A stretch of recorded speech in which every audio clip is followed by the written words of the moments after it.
Hello बच्चों, चलिए प्रश्न को पढ़ते हैं। इसमें लिखा है कि वाई दिशा में निर्गत 2 टेस्ला के चुंबकीय क्षेत्र में ऋण 2 माइक्रो कूलाम आवेश के एक आवेशित कण पर कार्यरत चुंबकीय बल, जबकि कण का वेग जो है बच्चों वो 2 आई कैप धन 3 जे कैप गुणे 10 की घात 6 मीटर प्रति सेकंड है। तो बच्चों यहाँ पर हमें चुंबकीय क्षेत्र की तीव्रता दी गई है और इस आवेशित कण का वेग दिया गया है बच्चों। तो जो है इस आवेशित कण पर कार्यरत चुंबकीय बल का मान हमें बताना है बच्चों। यहाँ पर 4 विकल्प दिए गए हैं। तो चलिए बच्चों इस प्रश्न की मूल अवधारणा देख लेते हैं। बच्चों, जब कोई आवेशित कण जो है, जब कोई आवेशित कण बच्चों जिसका आवेश हम Q मान लेते हैं, वो चुंबकीय क्षेत्र, किसी चुंबकीय क्षेत्र जिसको बच्चों हम B मान लेते हैं चुंबकीय क्षेत्र, इसमें बच्चों अगर V वेग से गतिमान हो,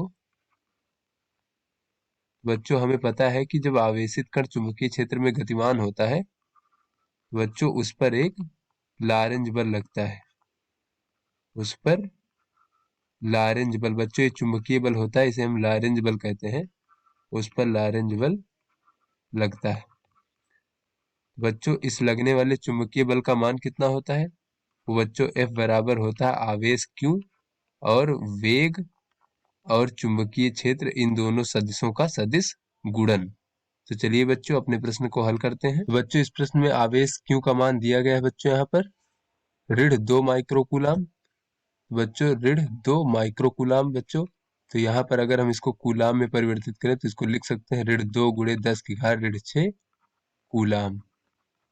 उसके बाद बच्चों यहाँ पर चुंबकीय क्षेत्र की तीव्रता दी गई है। तो बच्चों जैसा कि इसमें लिखा है कि वाई दिशा में निर्गत 2 टेस्ला के चुंबकीय क्षेत्र में, बच्चों यहाँ चुंबकीय क्षेत्र की तीव्रता 2 टेस्ला है, किंतु बच्चों इसकी दिशा वाई दिशा कहा गया बच्चों। तो वाई दिशा को प्रदर्शित करने के लिए हम जे कैप को लिखते हैं बच्चों। तो इस प्रकार से हम बच्चों इसको ये भी लिख सकते हैं 0 आई कैप धन 0 जे कैप, 0 नहीं बच्चों 2 जे कैप है यहाँ पर, 2 जे कैप और बच्चों धन 0 के कैप। तो बच्चों 0 आई कैप यह प्रदर्शित करता है कि एक्स अक्ष के अनुदिश बच्चों कोई चुंबकीय क्षेत्र नहीं है, और 2 जे कैप ये प्रदर्शित करता है कि जे अक्ष के अनुदिश जो है चुंबकीय क्षेत्र की तीव्रता, अर्थात बच्चों वाई अक्ष के अनुदिश चुंबकीय क्षेत्र की तीव्रता 2 टेस्ला है। और 0 के कैप मतलब कि जेड अक्ष के अनुदिश जो है वो चुंबकीय क्षेत्र की तीव्रता 0 है। उसके बाद बच्चों देख लेते हैं कि कण का वेग कितना दिया गया बच्चों। तो वेग यहाँ पर ये दिया गया है, वेग बच्चों हमें दिया गया है 2 आई कैप धन 3 जे कैप और बच्चों गुणे 10 की घात 6 मीटर प्रति सेकंड।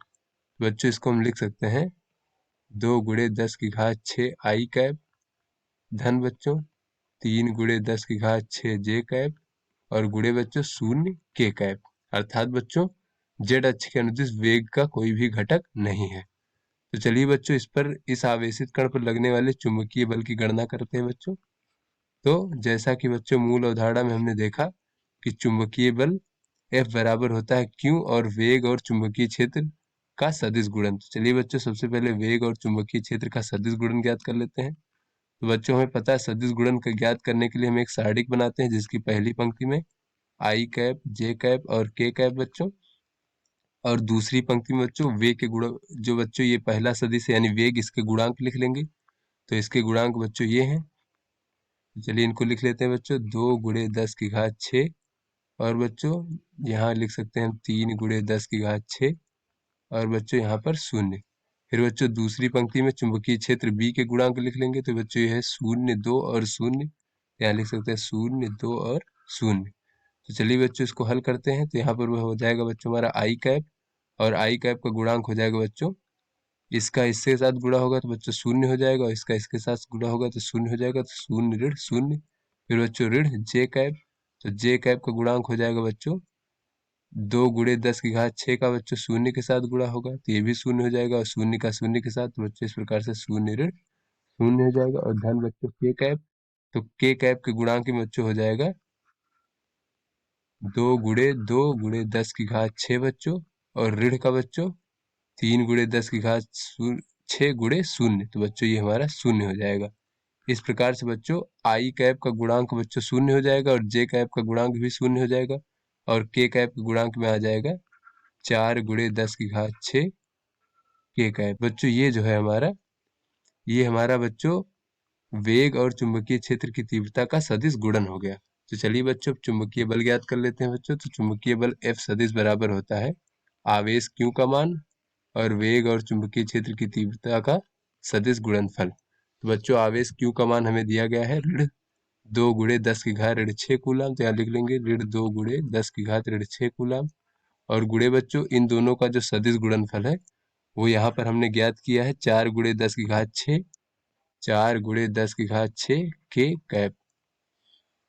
तो यहाँ से बच्चों ये बच्चों हमारा हो जाएगा ऋण 8 और बच्चों 10 की घात ऋण 6 और 10 की घात धन 6 मिलके 1 हो जाएगा बच्चों 10 की घात 0 यानी कि उसका मान 1 हो जाएगा और ये बच्चों 4 दूनी 8 और ऋण का 8 के कैप। तो बच्चों इसको हम लिख सकते हैं 8 और ऋण का के कैप न्यूटन।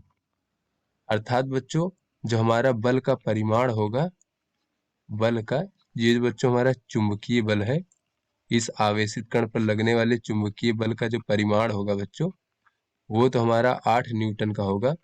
किंतु अगर इसकी हम दिशा देखें बच्चों बल की दिशा तो बच्चों के कैप प्रदर्शित करता है जेड अक्ष की दिशा को और ऋण का के कैप है बच्चों। तो यहाँ पर हमारी जो है ये जेड अक्ष के विपरीत यानी कि ऋण जेड दिशा में। बच्चों चलिए अपने विकल्पों को देखते हैं। तो बच्चों जो हमारा पहला विकल्प है विकल्प 8 न्यूटन बल है और इसकी दिशा ऋण जेड दिशा में, यही हमारा बच्चों सही विकल्प है। तो आशा करते हैं आपको समझ में आ गया होगा। धन्यवाद।